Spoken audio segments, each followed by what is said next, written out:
बच्चों कैसे हैं आप लोग। एक्सरसाइज 1.4 एनसीईआरटी मैथ्स 11 आपके सामने वीडियो लेकर हाजिर है। इस एक्सरसाइज को समझने से पहले हमें कुछ वर्ड्स और सीखने हैं। पहला वर्ड है यूनियन। सबसे पहले तो सिंबल देख लो उसका। हमारा जो नॉर्मल यू बनता है उससे थोड़ा चौड़ा बनता है यूनियन।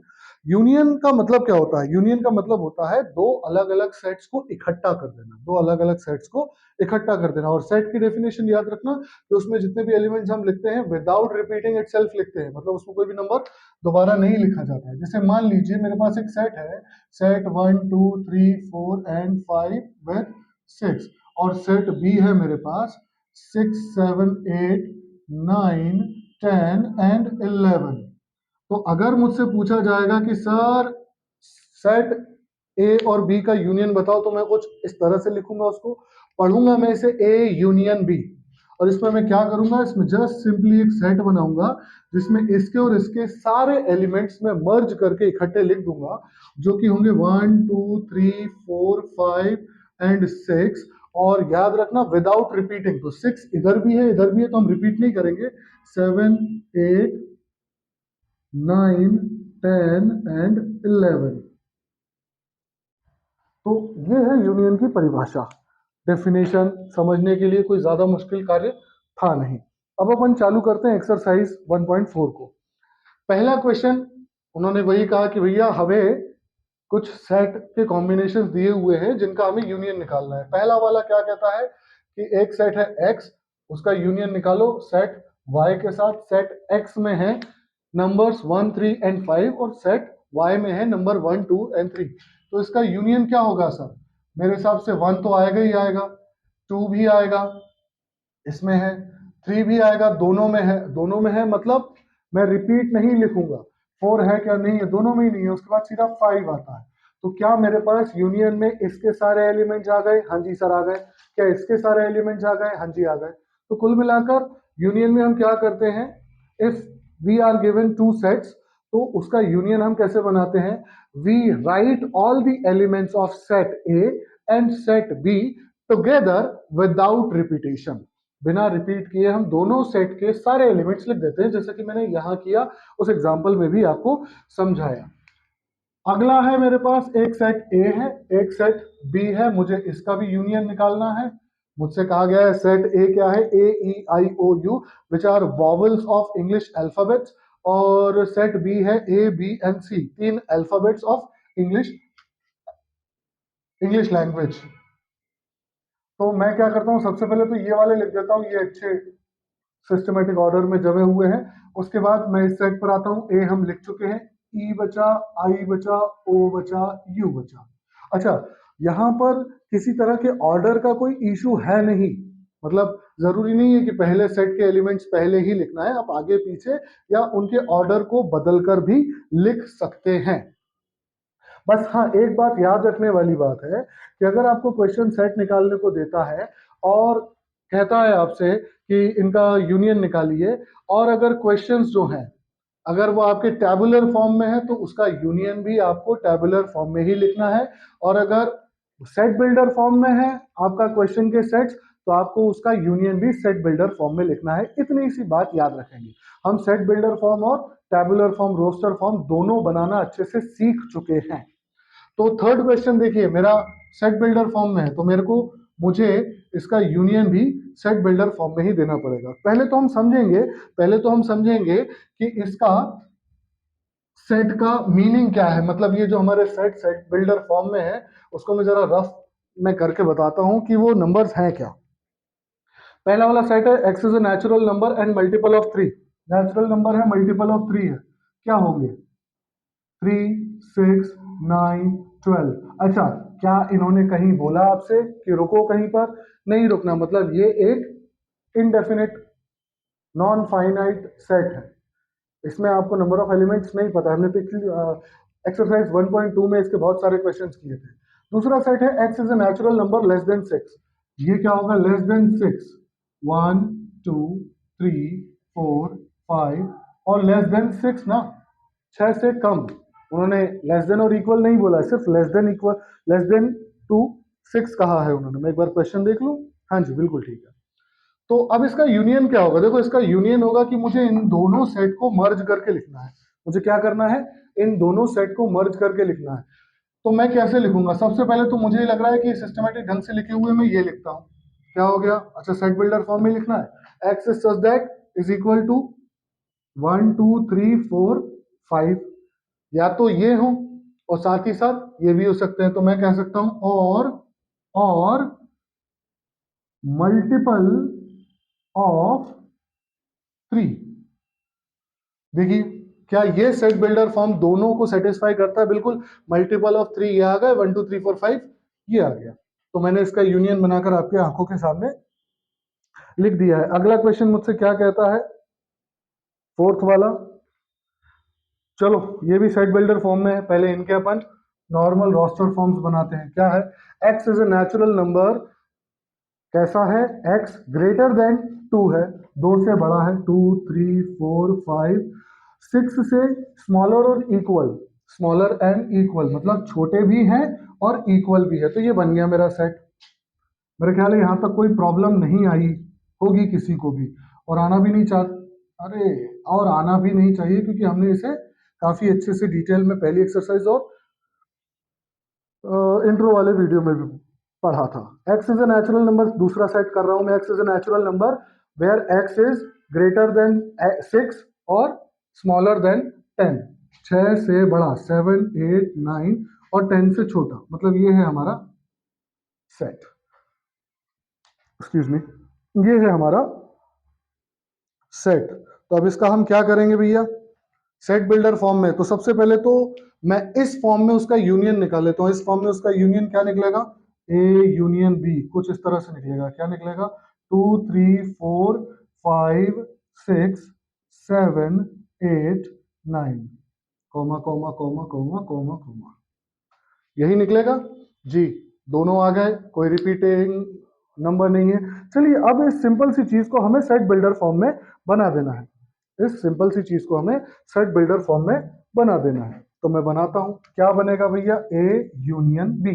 इसको पढ़ते, बार बार मैं बता रहा हूं, इसको पढ़ते हैं। ए यूनियन बी कैसे बनेगा? X is such that, x is such that which is equal two is a natural number. X क्या है? एक नेचुरल नंबर है, जहां पर x की कंडीशन क्या है? x की कंडीशन वो 2, यानी कि x जो है ग्रेटर देन 1 है, और 2 3 4 5 6 7 8 9 और स्मॉलर देन 10 है। ग्रेटर देन 1 और स्मॉलर देन 10, सारे के सारे नंबर आ जाते हैं इसमें। बिल्कुल ठीक बात है। अब अगला वाला क्या है? सेट है ए 1 2 3 और सेट बी है 5 5। याद हो, ऐसा सेट जिसमें कोई भी एलिमेंट ना हो उसे हम क्या कहते हैं? Empty set. एम्प्टी सेट का एक और नाम है, मैं चाहूंगा कि आप लोग कमेंट बॉक्स में बताएं एम्प्टी सेट का दूसरा नाम। तो अब एम्प्टी सेट है, इसमें कोई एलिमेंट है ही नहीं, तो हम इसके साथ अगर मिलाकर भी लिखेंगे क्या होगा? ए यूनियन 5 बनेगा हमारा क्या भाई? उसमें कोई एलिमेंट है ही नहीं, तो जैसा का जैसा ए सेट था वैसा का वैसा आ जाएगा। यानी कि मैं इसकी जगह ये भी लिख सकता हूं।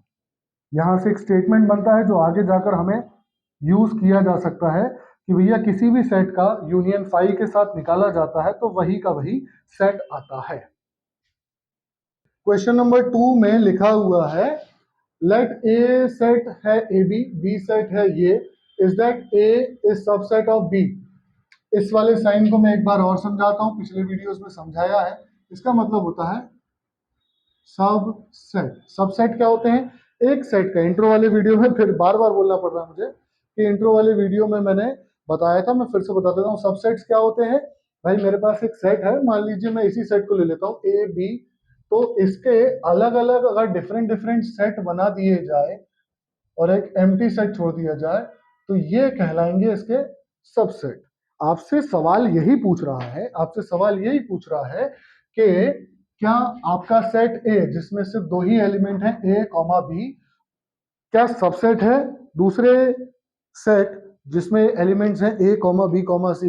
हाँ जी, सेट ए के सारे एलिमेंट बी में है ना, तो यही तो कंडीशन होती है सबसेट होने की।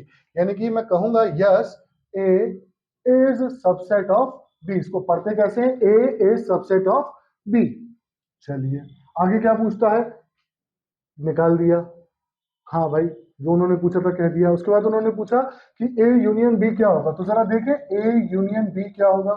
भाई बी का सबसेट है ए, यानी कि ए के तो सारे एलिमेंट होंगे ही होंगे इसमें।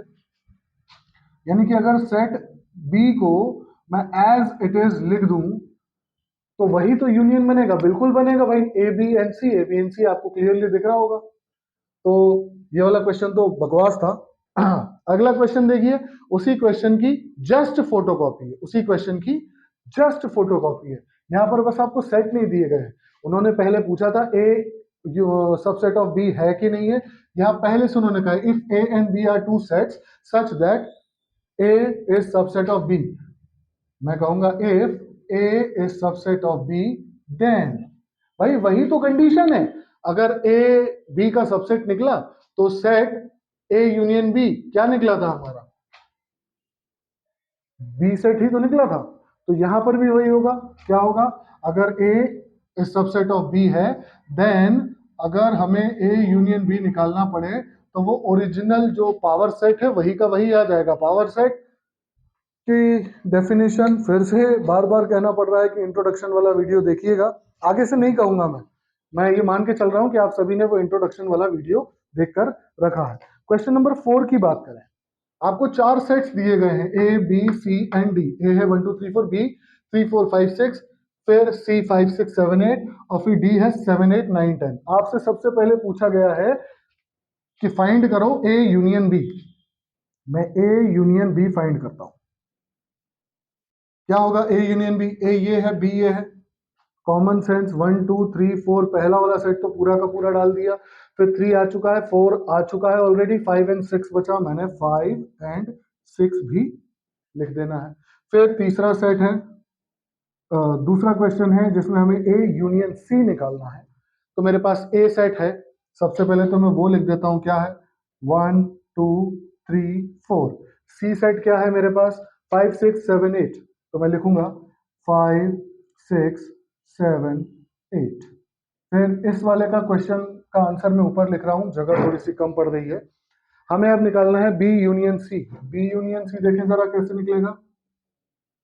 सेट बी क्या है मेरे पास 3 4 5 6, तो सबसे पहले तो मैं सेट बी लिख लेता हूँ 3 4 5 एंड 6। और सेट सी क्या है मेरे पास 5 6 7 8। 5 6 मैं ऑलरेडी लिख चुका हूं तो मैं लिखूंगा सिर्फ 7 एंड 8, यूनियन लिख दिया मैंने। चौथा वाला निकालना है मुझे B union D. B union D ये मैं यहां कर रहा हूं। चलिए बी सेट, सबसे पहले तो मैं बी सेट लिख लूंगा 3 4 5 एंड 6, 3 4 5 एंड 6।